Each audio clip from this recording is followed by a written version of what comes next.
ఇక మనోళ్ళేమో కేసీఆర్ గారేమో దూరదృష్టితోని తెలంగాణకు రేపు హైదరాబాద్ దగ్గరుంటది, పారిశ్రామిక అవసరాలుంటాయి, హైదరాబాద్ పెరుగుతుంది, రేపు త్రాగునీరు అవసరమని ఒక 50 టీఎంసీల రిజర్వాయర్ కట్టాడు.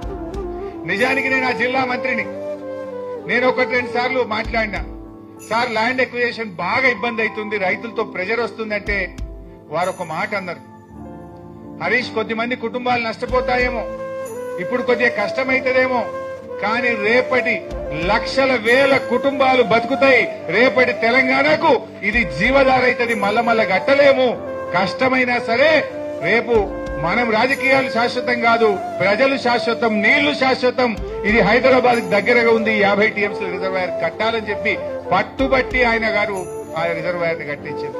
ఇలా అదే వరమైంది కదా. ఇవాళ రేవంత్ రెడ్డి ఇంతగానే ఎగురుతుండు, ఏమెగురుతుండు, కాళేశ్వరం కూలిందని ఒక దిక్కు అంటాడు, మల్లన్న సాగర్ నుంచి హైదరాబాద్ కు 20 టీఎంసీల నీళ్లు తెస్తా అని 6,000 కోట్లతో టెండర్లు పిలిచిండు. మరి కాళేశ్వరమే కూల్తే నువ్వు మల్లన్న సాగర్కి వెళ్ళి 20 టీఎంసీల నీళ్లు ఈ హైదరాబాద్ కు మంచి నీళ్లు మూసి శుద్ధి చేయడానికి ఎక్కడి నుంచి తెస్తావో సమాధానం చెప్పాలి మిస్టర్ రేవంత్.